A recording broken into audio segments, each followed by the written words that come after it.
बिस्मिल्लाहिर्रहमानिर्रहीम। अस्सलाम वालेकुम। कैसे हैं आप सब लोग? उम्मीद है आप सब लोग खैरियत से होंगे। आज मैं आप लोगों के लिए टमाटर की बहुत मज़ेदार सी रेसिपी लेकर आई हूँ, जिसको आप स्पाइसी केचप भी बोल सकते हैं, नमकीन चटनी भी बोल सकते हैं। और बहुत मज़े की ये चटनी है। इतनी ज़बरदस्त चटनी है कि जो एक रोटी खाने वाले हैं वो एक से ज़्यादा रोटी खा लें। इतनी सोंधी और मज़ेदार ये चटनी बनती है। बहुत आसान सी रेसिपी है, कम चीज़ों के साथ ये चटनी तैयार हो जाती है। ज़्यादा मसाले और ज़्यादा लागत भी नहीं लगती है इसमें, और आप इसको महीनों स्टोर करके भी खा सकते हैं। अच्छा, यहाँ मैं थोड़ी क्वांटिटी में चटनी बना रही हूँ क्योंकि मैं फ्रेश बनाती हूँ और फौरन ख़त्म हो जाती है चटनी, फिर दोबारा बना लेती हूँ। यहाँ मैंने 4 से 5 फ्रेश टोमेटो लिए हैं। टमाटर का आप ये ध्यान रखिएगा कि टमाटर जो है वो अच्छे लाल कलर के हो, क्योंकि हम इसमें कोई फूड कलर, कोई प्रिजर्वेटिव्स वगैरह कुछ नहीं डाल रहे हैं। तो टमाटरों का अच्छा कलर होना चाहिए। 4 से 5 टमाटर लिए हैं मैंने। 12 से 15 मैंने लहसुन की कलियां ली हैं और 10 से 11 मैंने गोल मिर्च ली है। अगर आपके पास गोल मिर्च नहीं है तो आप नॉर्मल जो किसी भी लाल मिर्चें होती हैं, कुटी हुई मिर्चें, वो भी शामिल कर सकते हैं। इन सब चीज़ों को आपने अच्छे से ब्लेंड करना है, बिल्कुल बारीक पेस्ट बनाना है। ज़बरदस्त सा इसका बारीक पेस्ट बनेगा। अच्छा, बहुत मज़ेदार टेस्टी ये चटनी होती है। आप इसको किसी भी चीज़ के साथ खा सकते हैं, समोसे, पराठे, खाली रोटी के साथ खा लीजिए, खिचड़ी के साथ खा लीजिए। बेहतरीन ये चटनी तैयार होती है। आपने इसका इस तरह से पेस्ट बनाना है, बहुत स्मूथ सा। अभी आपको कलर लाइट नजर आ रहा है, जैसे जैसे पकेगी बहुत अच्छा सा कलर आ जाएगा इसका। तेल गरम कर लीजिए। 1/4 कप मैंने इसमें तेल डाला है। तेल में ये चटनी जो है वो पकाई जाएगी और ज़्यादा देर के लिए हम इसको फ्रिज में स्टोर कर सकते हैं, बिल्कुल भी ख़राब नहीं होगी। ये तमाम चटनी जो है तेल गरम होने के बाद आप इसमें शामिल कर लीजिए। जग में जो मसाला रह गया है टमाटर, लहसुन वगैरह का, वो भी हाफ ग्लास पानी शामिल करके उसको भी खंगाल के डाल लीजिए और बस मुसलसल चम्मच चलाते रहिए। थोड़ी थोड़ी देर के बाद ये चटनी जो है आहिस्ता आहिस्ता जो है वो गाढ़ी होती जाएगी और पकती जाएगी। और लहसुन और टमाटर की ये चटनी बहुत बेहतरीन है। बड़े तो बड़े, बच्चे बहुत शौक से ये चटनी खाते हैं। यहाँ मैंने कुछ मसाले शामिल किए हैं। 1/2 टीस्पून लाल मिर्च का पाउडर मैंने मज़ीद इसमें शामिल किया है और 1/2 टीस्पून इसमें मैंने नमक शामिल किया है। आप मिर्चें अपने हिसाब से कम या ज़्यादा कर सकते हैं।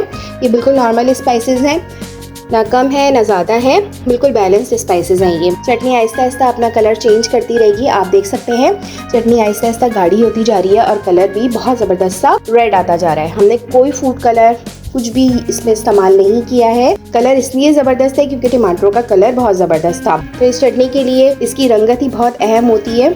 तो टमाटर आपने बहुत ज़बरदस्त लेने हैं। आजकल वैसे भी टमाटर बहुत जूसी और फ्रेश आ रहे हैं और थोड़े सस्ते भी हैं, तो आप लोग ये ज़्यादा क्वांटिटी में बना के रख सकते हैं। रमज़ानों के लिए बेहतरीन है।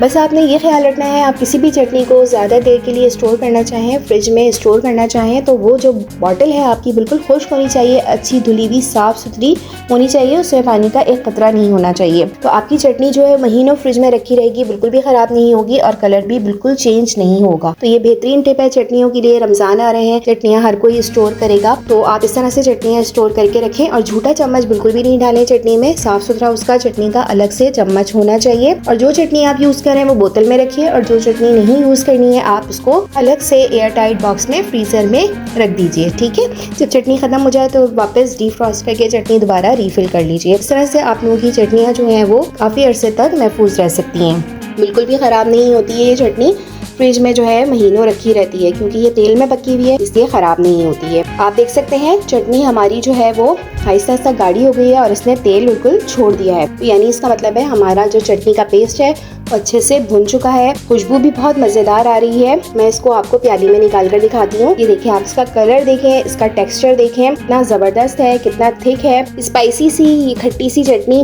बहुत मज़े की लगती है। बथुए के पराठे के साथ, मैंने आपको रेसिपी दी है बथुओं के पराठों की, उसके साथ तो इसका कॉम्बिनेशन बेहतरीन है। बेसन की रोटी के साथ, बेसन की पराठे के साथ, वाइट पराठों के साथ, नॉर्मल पराठे, रोटी, खिचड़ी, पुलाव, सबके साथ ये चटनी बेइंतहा लजीज लगती है। चटनियों को अपने दस्तरखान की जीनत बनाइए। खाने जो कम खाने वाले हैं वो भी चटनियों के साथ जो है वो अच्छा खाना खा लेते हैं और ज़्यादा खा लेते हैं। चटनियाँ जो है वो खाना हज़म करने में भी बहुत मददगार साबित होती हैं। लिहाजा चटनियों को अपने दस्तरखान का हिस्सा बनाइए। मुख्तलिफ़ तरह की चटनियाँ ट्राई करते रहा करें। मैंने आप लोगों को कड़ी पत्ते की चटनी भी बनाना सिखाई है, वो भी बहुत बेहतरीन है। वो भी इसी तरह से फ्राई करके बनती है, उसका जायका भी बहुत मज़े का होता है, तो वो भी ज़रूर ट्राई कीजिएगा। उम्मीद है रेसिपी अच्छी लगी होगी। रेसिपी अच्छी लगी है तो वीडियो को ज़रूर लाइक कीजिएगा। अपने फैमिली और फ्रेंड्स में भी रेसिपी को ज़रूर शेयर कर दिया करें। चैनल पे नए हैं तो सब्सक्राइब कर दीजिए, बेल आइकन पे भी ज़रूर क्लिक कर दीजिए। अपना बहुत ख्याल रखिएगा। मिलते हैं नई वीडियो में न्यू रेसिपी के साथ। जब तक के लिए अल्लाह हाफिज़। हैं।